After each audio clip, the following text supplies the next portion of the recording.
Hello students, welcome to this online lecture. I am Mr. Shubham Babar. Today I will teach you unit number 2, cost accounting of material, labor and overheads. Content, methods of wages, part 2. Okay, because there are two methods of wages. One of that is time basis method and second one is piece basis method. In last lecture, video number first, in part 1, we have already discussed on time basis method, advantages of time basis method and disadvantages of time basis method. In that particular video, part number 2, we will discuss on piece basis method only. Advantages of piece basis method and disadvantages of piece basis method. Okay, let's see. Methods of wages, piece basis method, okay, or piece rate method. Okay, under this method, the wages of workers are calculated on the basis of units produced by each worker. या particular मेथडमध्ये काय केलं जाणार आहे तर time बेसिसवरती मजुरी ठरवली जाणार आहे का तर नो. तर कशावरती मजुरी ठरवली जाणार आहे तर त्या पर्टिक्युलर व्यक्तीनं किती नग उत्पादित केलेले आहेत याच्यावरून काय केलं जाणार आहे त्या व्यक्तीची मजुरी ही ठरवली जाणार आहे. ओके, लास्ट लेक्चरमध्ये आपण पाहिलं ए पॉइंट आपण बघितला टाइम बेसिस मेथड. पण टाइम बेसिस मेथडमध्ये आपण पाहिलं ओके की काय पाहिलं त्याच्यामध्ये की टाइम बेसिस मेथडमध्ये टायमिंगवरती डिपेंड होतं. बरोबर, जी मजुरी मिळत होती ती टाइम बेसिसवरती डिपेंड होती. परंतु या पर्टिक्युलर पॉईंटमध्ये या पर्टिक्युलर मेथडमध्ये आपल्या एक गोष्ट निदर्शनास येत आहे की जी मजुरीची मेथड आहे, मजुरी देण्याची जी पद्धत आहे ती कशी आहे की वस्तूवर आहे, वस्तूवर डिपेंड आहे. कर्मचारी जितक्या वस्तू तयार करेल तितक्या प्रमाणात त्याला काय मिळतील पैसे मिळतील. Okay, wages are per unit are fixed in advance. आणि एका युनिटला एक युनिट उत्पादित केल्यानंतर त्या पर्टिक्युलर व्यक्तीला किती पैसे द्यायचे हे आधीच ठरवलेलं आहे. Okay, and all the workers are paid wages according to the number of units manufactured by them. आणि त्या पर्टिक्युलर व्यक्तीनं किती नग उत्पादित केलेले आहेत याच्या बेसिसवरती त्याला काय मिळणार आहे पेमेंट मिळणार आहे. Okay, a worker who produces more goods gets higher amount of wages. जो व्यक्ती जास्तीत जास्त वस्तू उत्पादित करेल त्याला जास्तीत जास्त मजुरी मिळणार आहे. and the worker who produces less goods gets lower amount of wages. आणि जो कर्मचारी कमी नग उत्पादित करेल त्याला कमी मजुरी मिळणार आहे. Okay, total wages of worker are calculated by using following formula. There is total wages is equal to unit produced into wages per unit. Okay, एकूण मजुरीचा फॉर्म्युला आपल्याला दिलेला आहे. युनिट प्रोड्यूस्ड म्हणजे काय की किती नग उत्पादित केलेले आहेत गुणिले वेजेस पर युनिट, एका नगाला किती वेतन दर ठरलेला आहे किंवा मजुरीचा किती दर ठरलेला आहे. मग फॉर एक्झाम्पल कन्सिडर करूया एका व्यक्तीनं 5 वस्तू तयार केलेल्या आहेत आणि एका वस्तूच्या मजुरीचा दर, एक वस्तू उत्पादनाच्या मजुरीचा दर हा किती रुपये आहे 5 रुपये आहे. मग अशा किती वस्तू तयार केल्या 5 वस्तू तयार केल्या मग किती मिळणार 5 × 5 is equal to 25 rupees. Okay, म्हणजे त्या मजुराला 25 रुपये इतकी मजुरी ही मिळणार आहे. म्हणजे पीस रेट मेथडमध्ये एक गोष्ट लक्षात घ्यायची की त्याच्या टायमिंगवरती डिपेंड असणार आहे का इथं नाही. तर जी मजुरी त्याला मिळणार आहे ती त्यानं उत्पादित केलेल्या वस्तूंच्या बेसिसवरती त्याला काय होणार आहे मिळणार आहे. Okay, so next advantages of that particular method advantages of piece basis method or piece rate method. Okay, first is simplicity. This system of calculating the wages is easily understood by all the workers.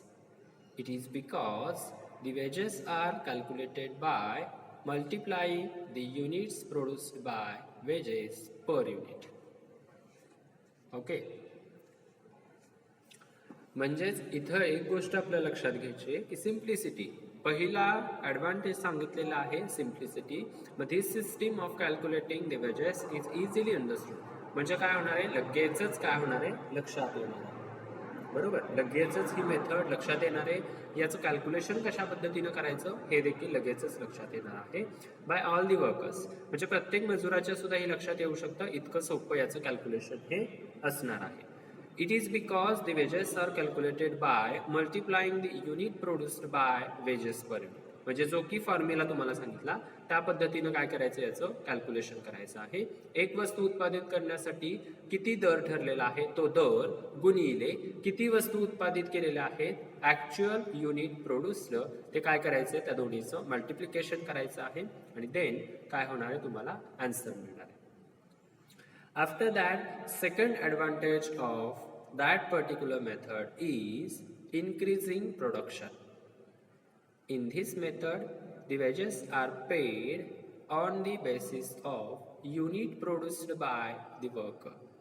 या मेथडमध्ये त्या मजुराची मजुरी ही कशावर depend असणार आहे, त्यानं उत्पादित केलेल्या वस्तूंवर डिपेंड असणार आहे.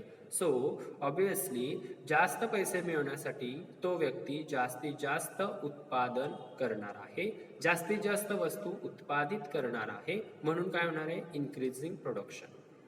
As every worker wants to earn higher money. प्रत्येकाला असं वाटत असतं, प्रत्येक कर्मचाऱ्याला असं वाटत असतं की आपल्याला जास्तीत जास्त पैसे मिळावेत, म्हणून तो काय करतो, जास्तीत जास्त नग उत्पादित करतो. He works fast to produce more goods. आणि तो त्यासाठी वेगानं काम करतोय. It's results in increase in the production of goods. आणि यामुळं काय रिझल्ट येतोय की वस्तूंचं उत्पादन हे काय होतंय, वाढत आहे.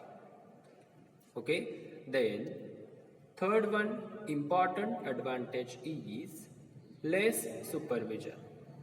म्हणजे आता त्या व्यक्तीला सांगावं लागतंय का, जसं टाइम बेसिस मेथडमध्ये टायमिंगवरती हजेरी होती, मग तुम्ही किती काम करताय, किती काम करत नाही, एखादा कर्मचारी किती काम करतोय, एखादा कर्मचारी काम करत नाही, तिथं सुपरविजनची आवश्यकता होती.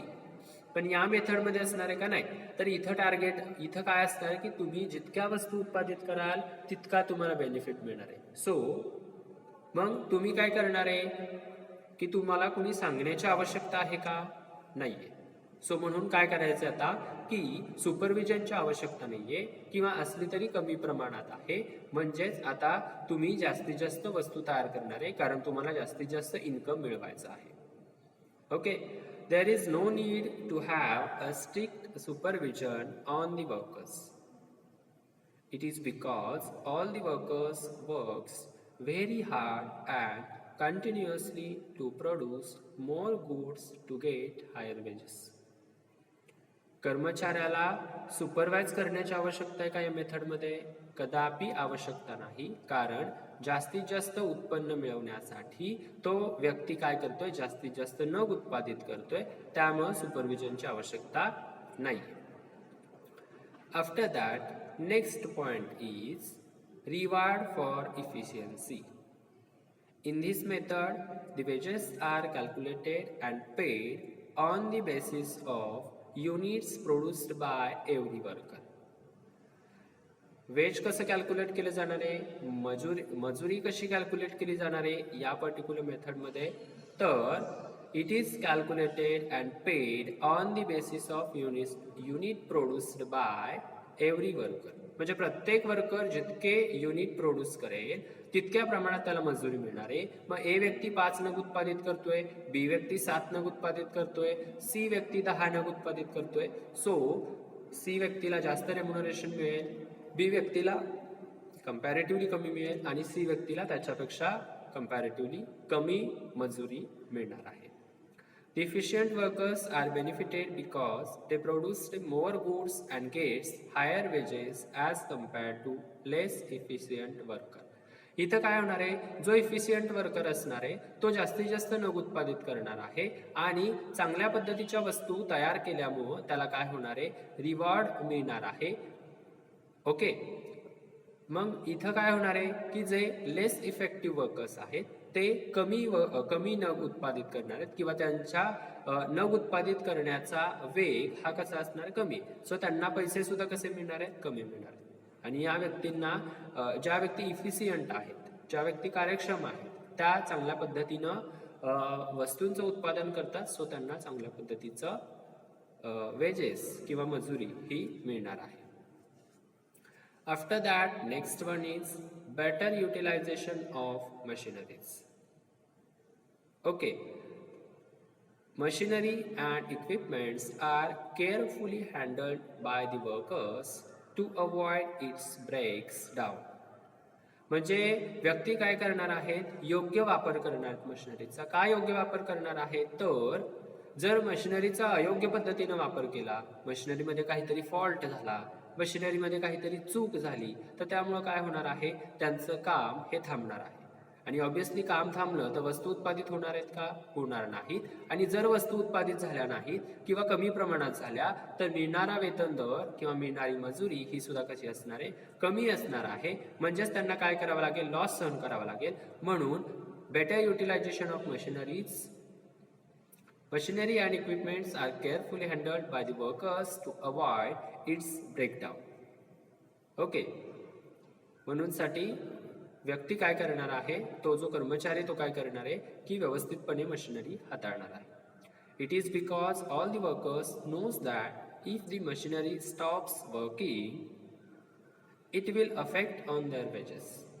आणि हे कशावरती अफेक्ट करणार आहे, so it will affect on their wages. Machinery जर स्टॉप झाल्या तर त्याचा परिणाम कशावरती होणार आहे, मजुरीवरती होणार आहे. So the machineries and equipments are handled carefully. त्यामुळे मशिनरीज आणि जी साधन सामग्री आहे, जी वस्तू उत्पादित करण्यासाठी लागते, ती व्यवस्थितपणे वापरली जाईल.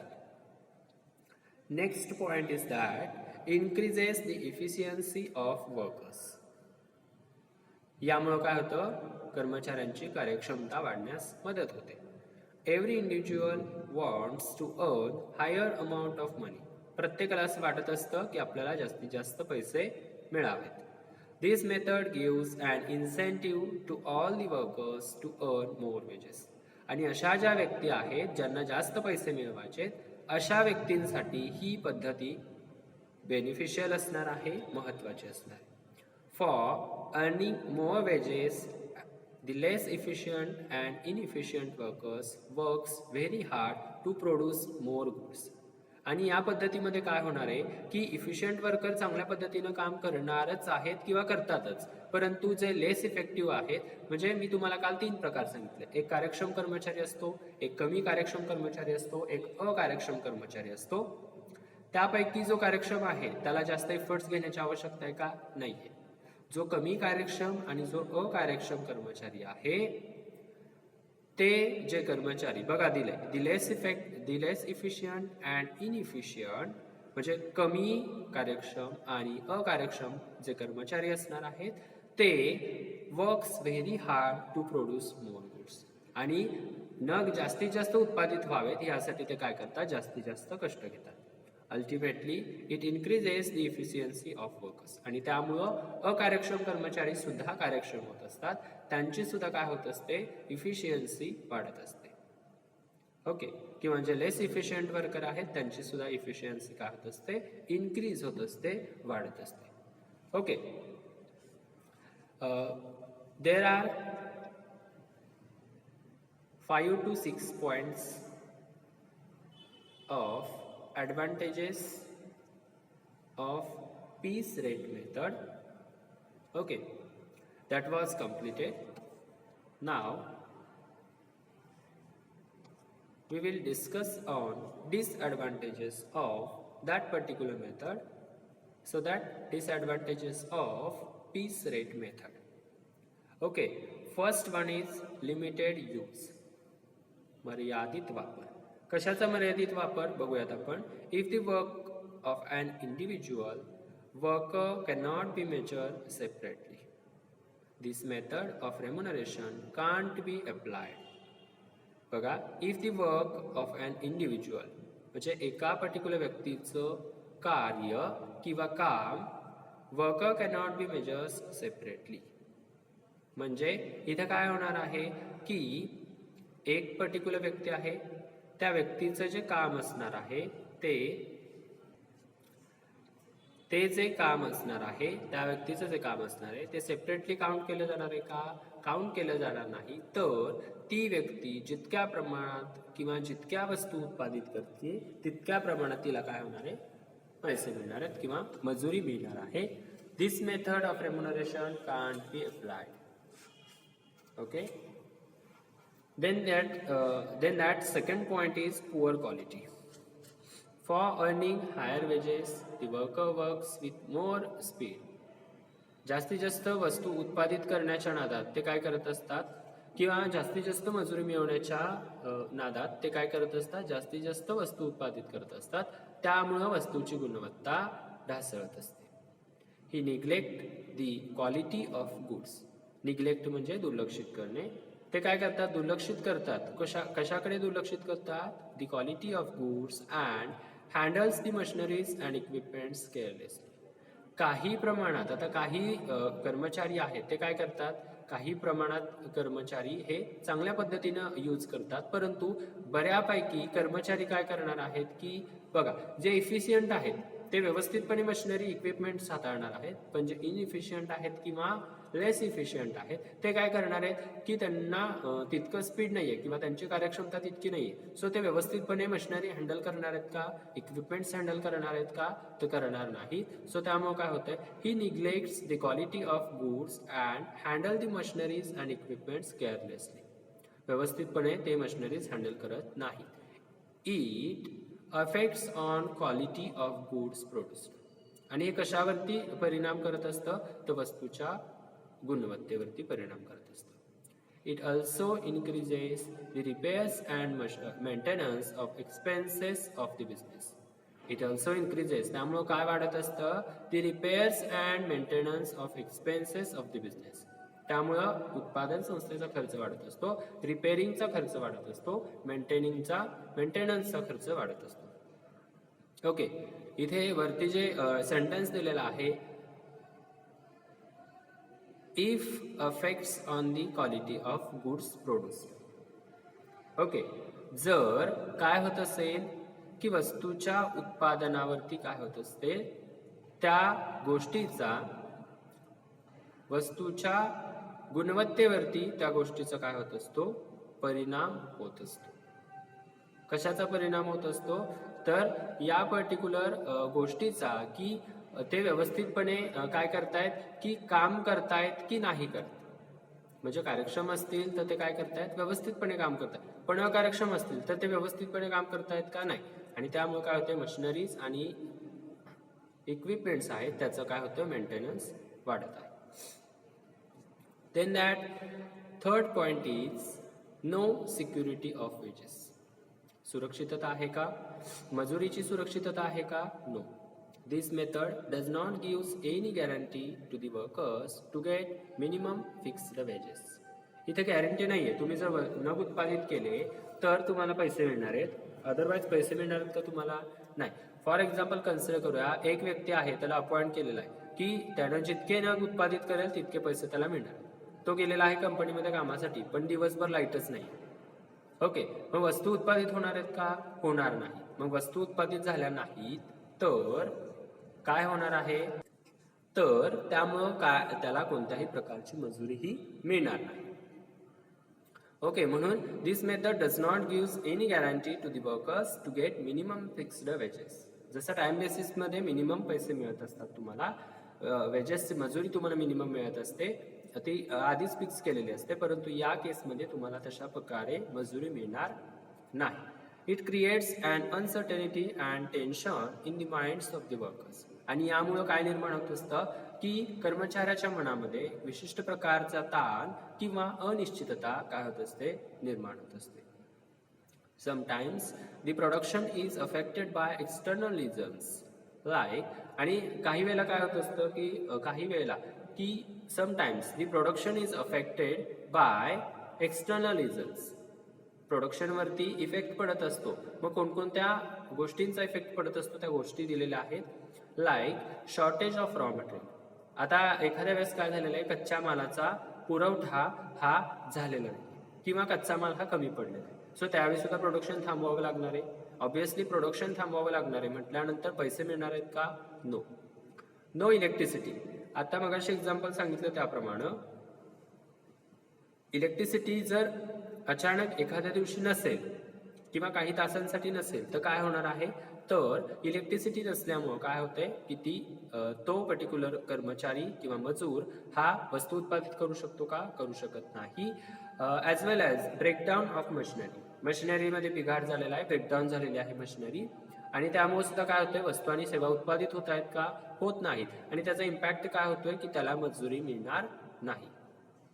The workers are penalized by the way of reduction in the wages of that day.